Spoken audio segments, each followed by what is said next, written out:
Assalamualaikum warahmatullahi ta'ala wabarakatuh.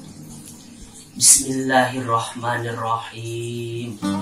Alhamdulillahilladzi wal ahad al-wahidus somadu yahdi lirrasyad bi khairi khalqika syafi'il umami ya rabbana sholli alaihi sallim wal ali gharriqna bi bahril wahdati fi kulli halin daima wa sya'ati ya ayyuhal ghausus salamullah alaika rabbini bi idznillah wandur ilayya syaiti binatrahmu silatinil hadwatil amma.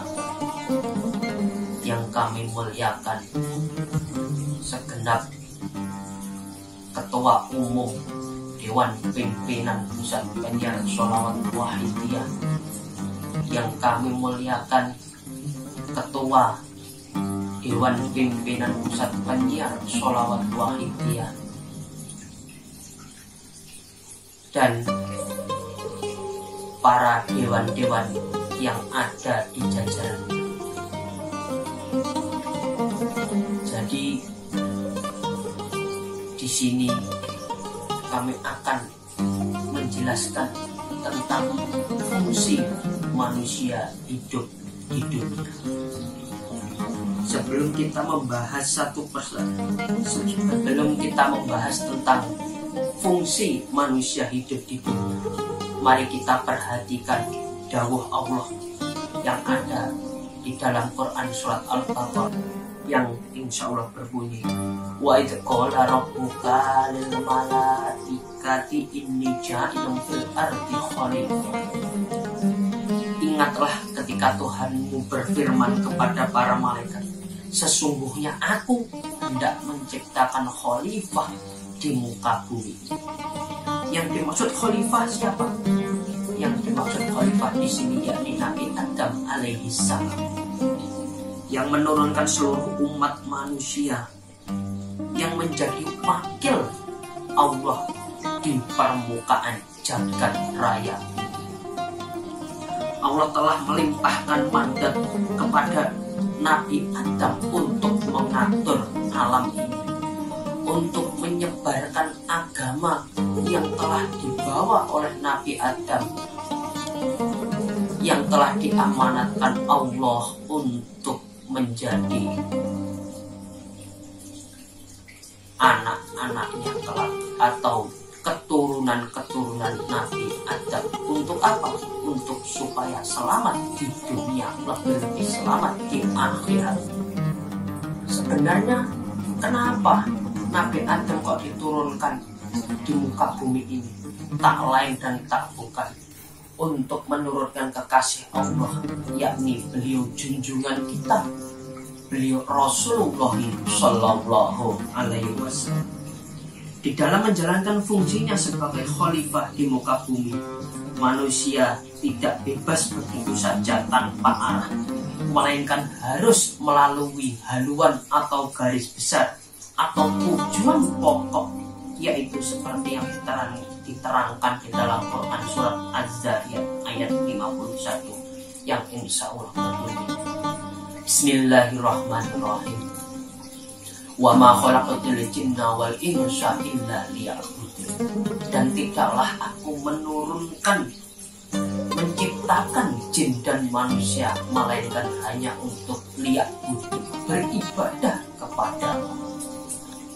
Jadi segala perbuatan dan tingkah laku manusia, baik itu zahir maupun batin, senantiasa untuk beribadah kepada Allah Subhanahu wa Ta'ala. Maka beliau mu'alif sholawat wahidiyah membimbingkan kepada kita, memberikan ajaran, yakni berupa apa ajarannya? Yakni berupa ajaran sholawat wahidiyah. Dan di dalam sholawat wahidiyah tersebut ada ajarannya, yakni yang berupa lillah, lirrasul, lilghosbil, lillah. Semua perbuatan kita hanya untuk Allah semata. Billah, kita merasa digerakkan. Yang menggerakkan adalah Allah Subhanahu wa ta'ala. Seperti dawuhnya, la haula wala quwata illa billahil aliyil azim. Dan tidak ada daya kekuatan melainkan atas titah Allah Subhanahu wa ta'ala.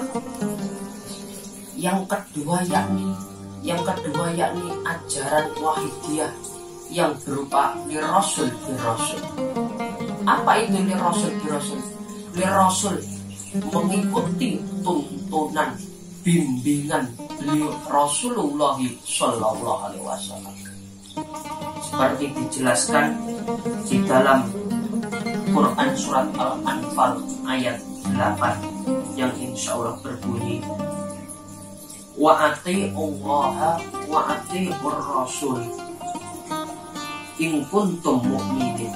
Dan taatlah kepada Allah atau lillah, dan Rasulnya atau lirasul jika kamu sekalian orang-orang yang beriman. Juga ditauhidi lagi, ya ayyuhalladzina amanu ati'ullaha wa ati'ur rasul wa ulil amri minkum. Wahai orang-orang yang beriman, taatlah kepada Allah atau lillah, dan Rasulnya atau lirasul, dan janganlah kamu berpaling kepadanya, sedangkan kamu sekalian maha mendengar. Bimbingan yang selanjutnya yakni birrasul. Apa itu birrasul? Yakni kita merasa berjasa atas jasa dari beliau Rasulullah Shallallahu Alaihi Wasallam, yang berupa apa? Yang berupa agama Islam yang telah dibawa, yang telah disempurnakan oleh beliau Rasulullah Shallallahu Alaihi Wasallam. Seperti diterangkan di dalam Quran surat Al-Anbiya ayat 107 yang insya Allah berbunyi, wa ma arsalna illa rahmatal lil alamin. Yang insya Allah artinya, dan tidaklah Allah mengutus engkau Muhammad melainkan rahmat bagi seluruh alam. Ajaran selanjutnya dalam ajaran wahidiyah yakni yu'ti kullati haqqin haqqah. Apa itu yu'ti kullati haqqin haqqah? Yakni memberikan hak kepada yang mempunyai hak. Hak kita apa sebagai manusia?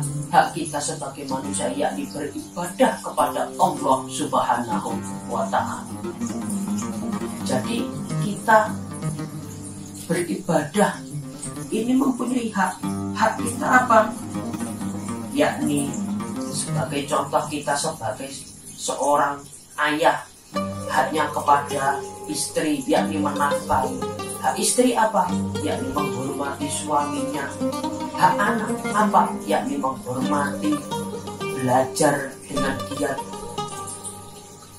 Hak kita sebagai pengamal, ya kita menerapkan ajaran yang telah kita dapat, yang telah dibimbingkan oleh beliau Ghausi Hadza Zaman radhiyallahu anhu. Ajaran selanjutnya dalam ajaran wahidiyah yakni taqdimul aham fal ahad.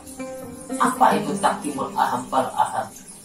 Yakni mendahulukan sesuatu yang lebih banyak manfaatnya ketimbang yang tidak ada manfaatnya. Seperti diterangkan di dalam hadis yang diriwayatkan oleh Imam Tirmidzi an Aisyah qala Rasulullah sallallahu alaihi wasallam ma khuyira amarun min amrayni illa ihtara arsyadahuma.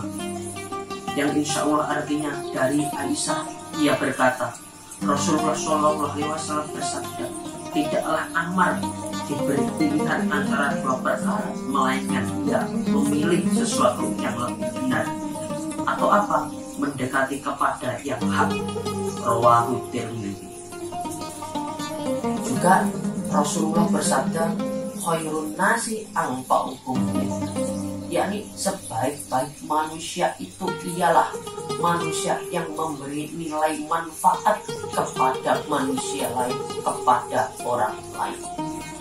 Untuk menentukan pilihan yang aham dan mana yang anfal, kita perhatikan pedoman yang telah dibimbingkan oleh beliau Rasulullah Sallallahu Alaihi Wasallam, yakni segala hal yang berhubungan langsung kepada Allah wa Rasulihi Sallallahu Alaihi Wasallam, terutama yang wajib dan pada umumnya yang harus dipandang aham atau lebih penting. Jadi sekilas tentang ajaran Wahidiyah dan fungsi manusia hidup di dunia ini. Kami mohon maaf yang sebesar-besarnya. Billahi taufiq wal hidayah. Wa minar rasuli sallallahu alaihi wasallam as-safa'ah wa tarbiyah. Wa bil fawziyat zaman an-nadrah wal barakah wal karamah wal afwa minkum. Wassalamu alaikum wa alaikumussalam warahmatullahi wabarakatuh.